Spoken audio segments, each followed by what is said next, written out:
I am given this opportunity, rare enough these days, to morph once again into the wonderful character that changed my life and a lot of others as well, Jed Bartlet. So thank you, Aaron, for this opportunity. You know, the Irish tell the story of a man who arrives at the gates of heaven and asks to be let in. St. Peter says, of course, just show us your scars. The man says, I have no scars. St. Peter says, what a pity. Was there nothing worth fighting for? We are rightly called to find something in our lives worth fighting for, something deeply personal and uncompromising, something that can unite the will of the Spirit with the work of the flesh. And when we find that, we will discover fire for the second time. And then we will be able to help lift up this nation and all its people to that place where the heart is without fear and the head is held high, where knowledge is free, where the world has not been broken up into fragments by narrow domestic walls, where words come out from the depths of truth and tireless striving stretches its arms towards perfection, where the clear stream of reason has not lost its way into the dreary desert sands of dead habit, where the mind is led forward by thee into ever-widening thought and action into that heaven of freedom, dear Father. Let our country awake. Amen.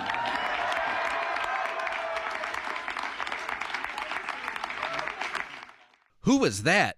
Fictional President Jed Bartlet from an episode of the make-believe The West Wing? Well, kind of.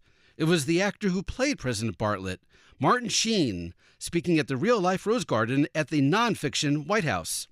The date, September 20th, 2024.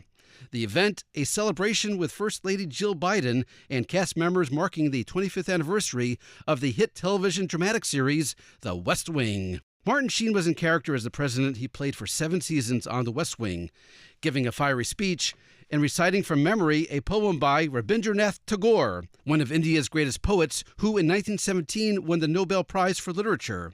The name of the poem, Where the Mind is Without Fear. The topic of the poem, India under British rule. But we don't have to tell you folks that. If you're a regular listener to this podcast, likely you are also a regular viewer of, and perhaps a fan of, The West Wing. So let's use this episode of C-SPAN's The Weekly to mark the 25th anniversary of The West Wing. It's time to hear more President Bartlet, Martin Sheen, on C-SPAN. Do you know any social studies, media, or literature teachers in grades 6 through 12? Encourage them to participate in C-SPAN Student Cam video documentary competition.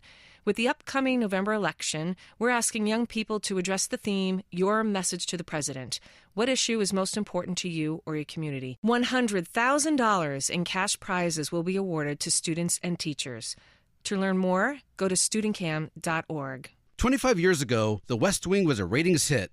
It won the Emmy for Outstanding Dramatic Series 4 times in consecutive years, one of only 5 programs to do so. The others, Hill Street Blues, LA Law, Mad Men, 3 personal favorites of the weekly podcast, and Game of Thrones, which, yikes, we never saw. 25 years later, The West Wing remains, as the New York Times recently wrote, a cultural touchstone, dissected by podcasts, parodied for its trademark style, still viewed regularly on Max, more than 212 million viewing hours worth since 2020. And there's more hours, at least for Martin Sheen in real life, on C-SPAN. Like January 14th, 2004, during the 5th season of The West Wing, Martin Sheen campaigning for Howard Dean in the Democratic presidential primary, appearing at the Iowa State Fairgrounds in Des Moines a few days before the Iowa caucus, and quoting from memory one of India's greatest poets, Rabindranath Tagore. Thank you. Thank you. We don't want to keep you too long tonight because The West Wing is on in about an hour and 5 minutes. I'm a great believer in FDR's advice to public speakers: be brief, be sincere, be seated. So that's what we're in for tonight. I'm so happy to come here in my capacity as the acting president of the United States.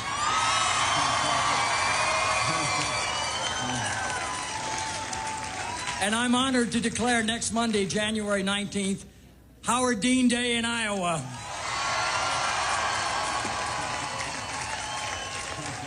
Of course, next Monday, January 19th, is another very special day. It is the day that our nation honors the memory of Dr. Martin Luther King, Jr.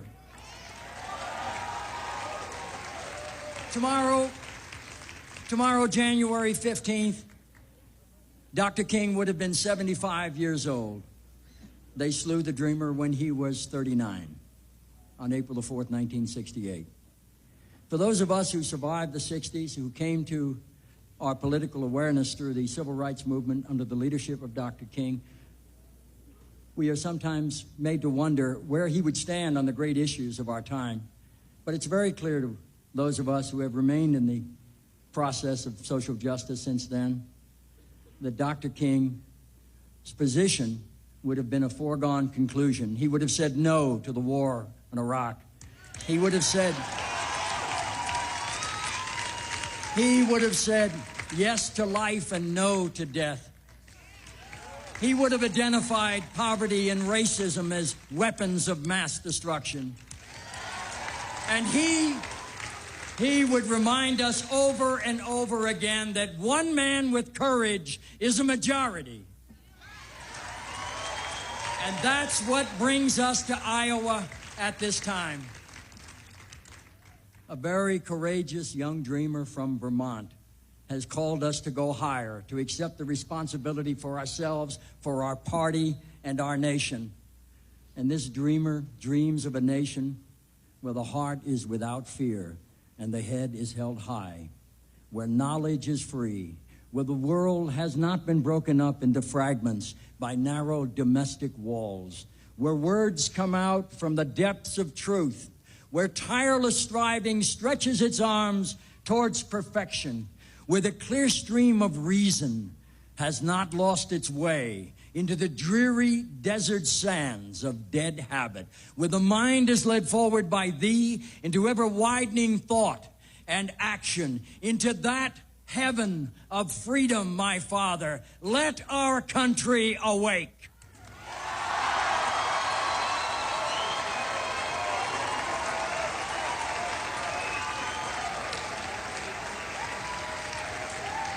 Those words, of course, for you poetry fans, those words are from the Indian poet laureate Rabindranath Tagore, who won the Nobel Prize for Literature in 1917, the year John Kennedy was born.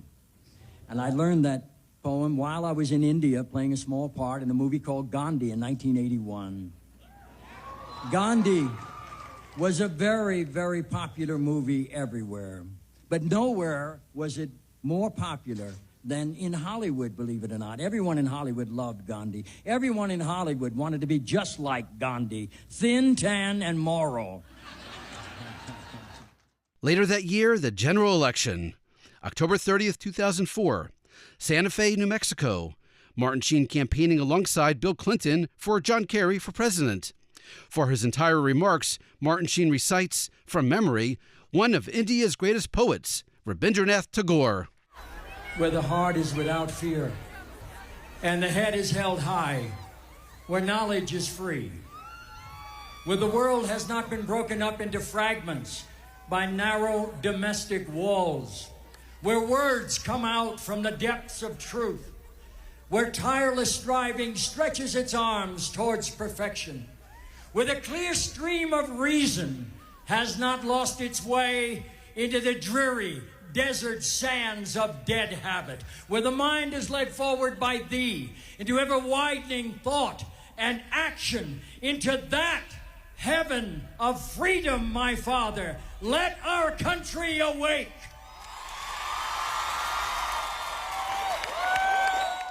On July 19th, 2011, Martin Sheen testified in the Senate, a hearing on drug and veterans treatment courts.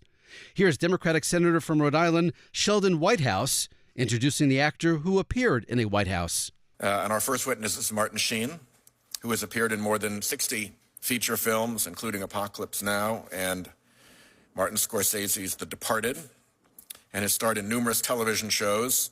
His performance on The West Wing as President Jed Bartlet earned him 6 Emmy nominations. Mr. Sheen has been a vocal supporter of drug courts for several years around the country and here in Congress, and we're delighted that he's taken the time to come and offer his testimony here today. Mr. Sheen. Thank you, Chairman Whitehouse, and distinguished members of the subcommittee. It is a very rare privilege to be here today and advocate on behalf of drug courts. I would like to emphasize, however, that I am not a drug court professional, nor am I an addiction specialist. I make the distinction because we all know celebrity, to a greater or lesser degree, is so often confused for credibility. For instance, I am not a former president of the United States, though I played one on TV.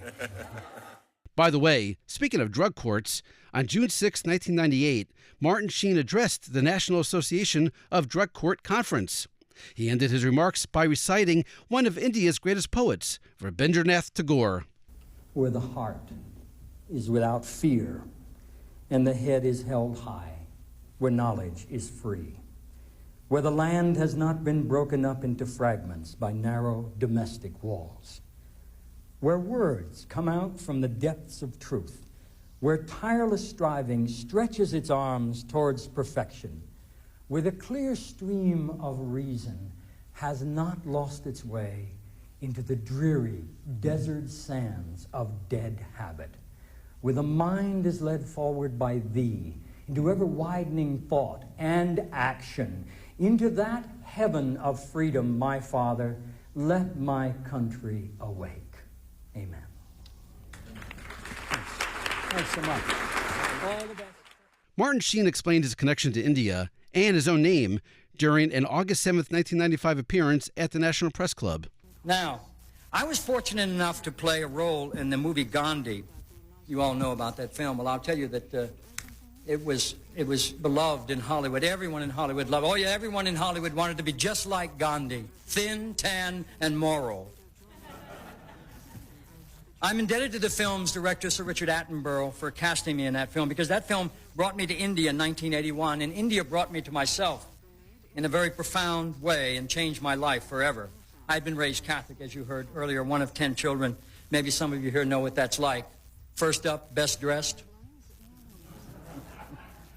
My parents were both immigrants, God rest them. My father was Spanish, my mother was Irish. And my real name, of course, is Ramon Esteves. I created Sheen as a make-up because at the time I began my career in New York, 1959, there was a great deal of prejudice against Hispanics. And I thought I'd sidestep the whole issue and reinvent myself. Also at the National Press Club in 1995, 4 years before The West Wing started, Martin Sheen mentioned a new movie he had a role in, which also revolved around a fictional U.S. president. By the way, the Center to Prevent Handgun Violence is hosting a benefit screening of The American President, a new film from director Rob Reiner, starring Michael Douglas and Annette Bening, and co-starring yours truly, Richard Dreyfuss, Michael J. Fox, David Paymer, and Ann Devere Smith. It's here in Washington on November the 9th. Although I'm not able to attend due to a prior commitment, I urge your attendance to benefit the center, which of course is founded by those two very heroic people, James and Sarah Brady. And one more clip from Martin Sheen's 1995 appearance at the National Press Club. The final question, Martin Sheen's own political ambitions. And again, this is 4 years before he began playing the president in The West Wing. You were mayor of Malibu at one time. Do you have any future political aspirations? Part two. What do you think about an entertainer being president? Well, I'll start with the last question. We had an entertainer as president, and I won't say anything more. Part one, I've forgotten. Mayor of Malibu. Do I have any political aspirations? Thank God, no. I was honorary mayor of Malibu back in 1989. I lasted about 3 or 4 days because I had declared Malibu a nuclear-free zone, a safe haven for all living creatures, including the homeless. And it was very upsetting to some people. Mind you, I had no official position, and Malibu was not even a city. Now it is a city. And they have a mayor who is elected by the residents, and I'm very happy for them because they don't have to put up with me anymore.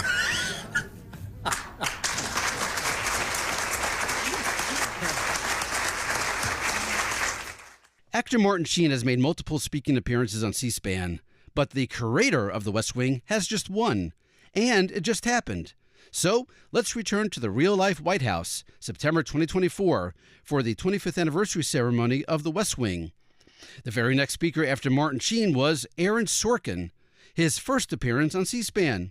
Aaron Sorkin directed his remarks to Jill Biden and referenced her husband dropping out of the presidential race. The West Wing had no political agenda. We were trying to do a good show every week. But the greatest delivery system ever invented for an idea is a story. And once in a while, we'll hear from someone who was inspired to go into public service because of our show. And that's something that 25 years ago this week, none of us could have foreseen or even dared to hope for. The show was idealistic, aspirational, and romantic. Over the years, I've noticed that during times of peak political tension, pundits will warn us not to expect a West Wing moment. They mean not to expect a selfless act of statesmanship, not to expect anyone to put country first. Don't expect anyone to swing for the fences or reach for the stars. But the fact is, West Wing moments do happen, and Dr. Biden, we saw proof of that on the morning of July 21st.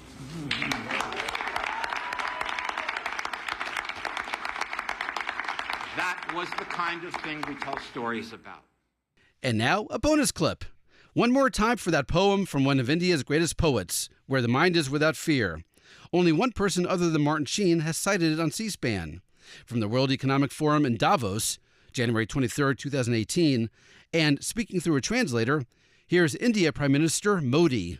The great poet of India and Nobel laureate from the previous century, Mr. Rabindranath Tagore, had imagined a heaven of freedom, and he said about it, where the world has not been broken up into fragments by narrow domestic walls.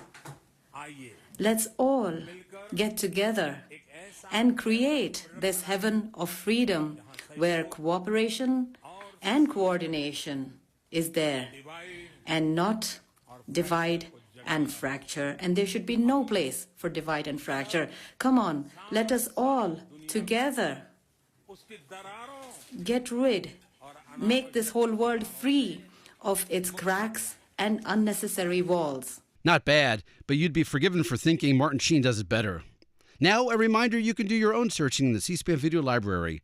Find more appearances by and more mentions of Martin Sheen and other West Wing cast members and writers, like Lawrence O'Donnell. Before he was a host on MSNBC, Lawrence O'Donnell was executive producer, writer, and actor on The West Wing. He was also a longtime top aide to New York Democratic Senator Daniel Patrick Moynihan.